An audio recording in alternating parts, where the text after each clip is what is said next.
I don't talk too often about the fruit that I'm growing. I think I actually only have done it once, but I actually have a lot of fruit trees and fruit shrubs and other plants here. And I figured I'd give you a quick tour of fruit at the home garden. If you recall, in one of my previous update videos, I mentioned that I thought maybe my fig tree was dead, but as you can see, it suddenly sprung to life. Normally, towards the end of April, it is sprouted, and this year that didn't happen.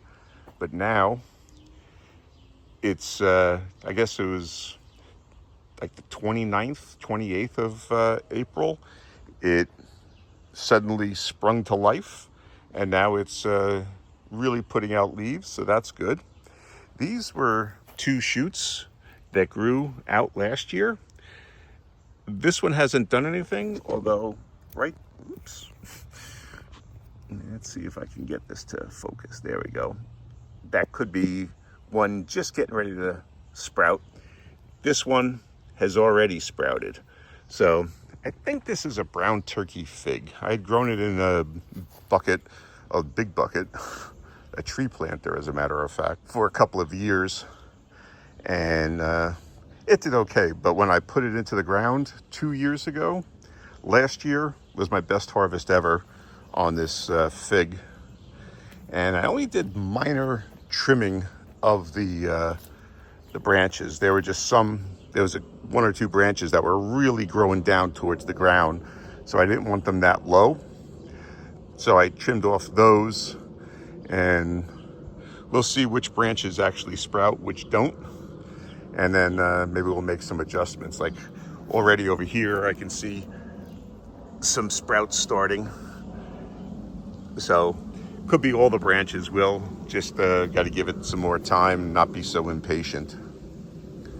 But I'm looking forward to another good harvest. And hopefully we'll have a great fig production again. Just behind the figs are my strawberries. Now I planted 7 plants in each of these containers, and it didn't have a great survival rate.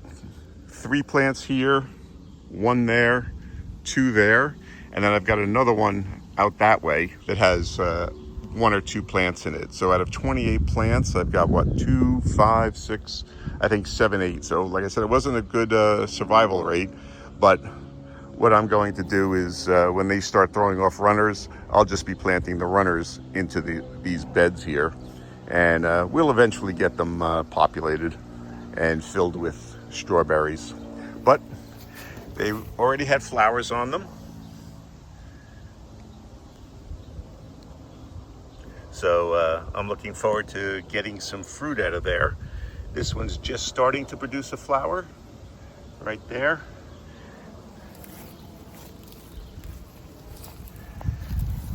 This one doesn't have any yet, but I'm sure that'll come on soon. And then this one has a flower there, and then this one has a flower. So we'll get a couple of strawberries this year. That'll be fun. And now that I don't have groundhogs to worry about anymore, we should be okay without having them eat the fruit. This is an apple tree, and I don't know, I've had it for 6, 7 years. Never had an apple on it. This past winter, I pruned it lightly just to keep it to a backyard orchard size, and I was hoping for some blossoms, but no. So I'm probably going to give it 1 more year, and if I don't get any flowers, I'm probably going to take it down. Just taking up space in the garden, and can maybe put a little bed back here that this tree is taking up. This is another apple tree I have. I didn't touch this one at all, pruning it at all, except for maybe a branch that was starting to grow out this way into the pathway.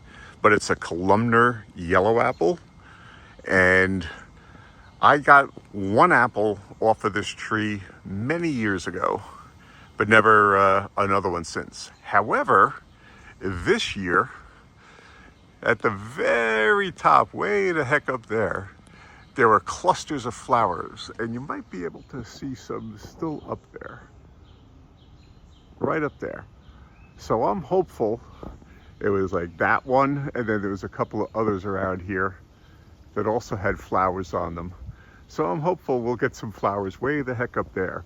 But this is why I try to keep my trees below 8 feet tall, so I can actually get the fruit without having to get my ladder out to climb up there. So it may need to be pruned down a little bit. I was getting ready to cut this one down too, but I said, you know what, this year I'm gonna give it one more year and not do anything to this one. Like I said, I did light pruning on the other apple tree, hoping that it would develop some fruit, but nothing yet. But this one, as I said, just flowered this year for the first time in probably 5 years. So it looks like this one we'll end up keeping. I've got several cherry trees, 2 cherry trees, and it flowered the most this year. This one got some decent pruning on it, but it also had a lot of flowers on it. And as you can see, cherries are forming. My neighbor has a cherry tree, and you can see the top of it right up there. And that thing gets filled with cherries every year, filled with them. It's an older tree though, and so I'm hoping that this one will end up producing as much fruit based on its size as my neighbor's does. This is my other cherry tree, and it flowered earlier than the other one did. They're 2 different varieties, and don't ask me their names anymore because I don't remember. But this one was also covered in blossoms, and it's also producing cherries now. This looks like it's the biggest fruit set that I've had yet with this cherry tree. This one has produced more fruit than the others, but I've actually lost a lot to birds and bees. So I'm gonna have to be a little bit more on guard. That's the one thing about my neighbor's tree over there, because as much fruit sets way up there on top, the birds basically take those and they have access to them to the ones lower down. There is something to be said for letting the trees grow tall, because the birds can get the fruit at the top and they won't be so interested in the stuff down below. This is a sad looking plum tree, and it got cut back to keep it kind of in check. I had a second one right there, but that died. It just up and died on me. So I cut it down, and I'm still debating whether or not to, did I say plum? Peach. It's a peach tree.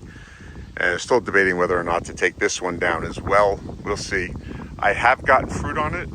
Only 1 year was able to get a lot of peaches off the tree. Most of the time, the peaches succumb to leaf curl, and then I forget the name of the bug that invades peach trees and plum trees. I have plums as well. And the fruit forms, and then it immediately rots on the tree. Very disappointing. This is another peach tree I have. This was actually a branch. My tree broke when I was very young down here. Like the tree part broke off, and in a winter storm, and I had like this one branch kind of going straight up, so I left it just to see what would happen, and it grew. So I'm going to keep this one short and not let it grow too big. It had some flowers on it, not many, but some flowers, so maybe I'll get some fruit on this one. And then I have one more fruit tree, one more peach tree that a neighbor gave me. These are some of the flowers that recently died, and we got a start of a peach right there, and another one there. There it is. So maybe we'll get peaches on that tree this year. This one started to produce some fruit last year, only a couple, but now it looks like it's going to have a little bit more fruit than it has in the past. This is my other peach tree. And this is the peach leaf curl I was talking about. It's rampant throughout the entire tree.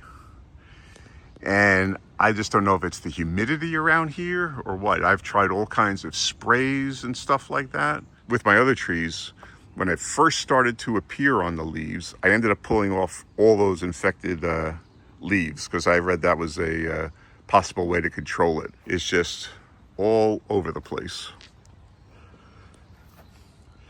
So I just don't know how to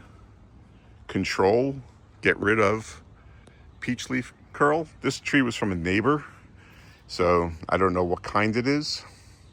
But I did notice there are peaches set here, and down here. So this is the first year this will be forming fruit, but I'm not sure how well that'll survive with the onset of the disease, and then whether or not they'll survive any attack on from the insects. But as I said, it's all over this tree, and this tree might end up having to come down at some point. My blackberries are leafed out and they're putting on growth. And I keep these to about 4 to 5 feet tall, and I cut them back to keep them within that.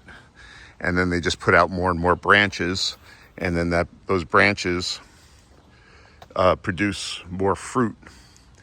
So these have always been huge producers for me. I had 2 plants initially, this one here, and then this one down here. And as I said, they're big producers. I then tip rooted 2 more plants in the middle, and this is the strongest they've looked since I did that about 4 years ago, I guess. So I'm looking for them to really start producing fruit. But this thing, it's about 30 inches wide, 3 feet wide at the top. And this whole space just gets thick with blackberry branches and fruit. And with them, it's always a race against the bees. Wasps generally, they go in there and attack the fruit. So always very happy though with my blackberries. Have tons of blackberry pies and jam that I make from it every year. And last are my blueberry shrubs. It's my blueberry fence, I call it. I call it my fedge, my fruit hedge. But I forget the variety here. If I can find it again, I'll put it on the screen, because this is my best producing blueberry shrub. It makes really big blueberries.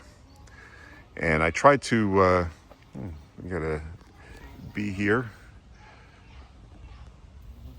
pollinating my blueberries, so that's always good to see. And I've taken cuttings from this before, rooted them, and grew some new plants.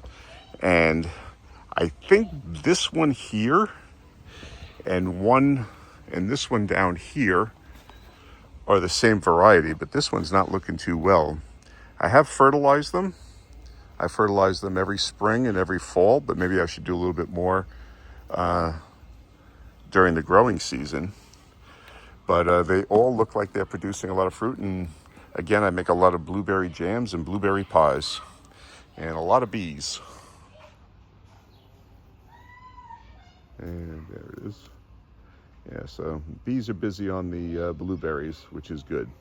The only blueberry plant I don't like is this one here.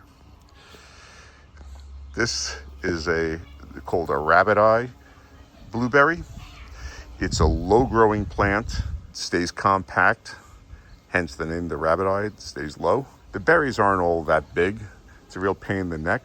So I'm thinking of taking another blueberry cutting from that big one and eventually transplanting it here, and then giving this one away or putting it into a pot and growing it in a container. Here's my grapevine. I've got it over my pergola. So in the summertime, this all is nice and shaded and the grapes hang down, and it's nice to come along and just snack on them. They get black spot a lot though.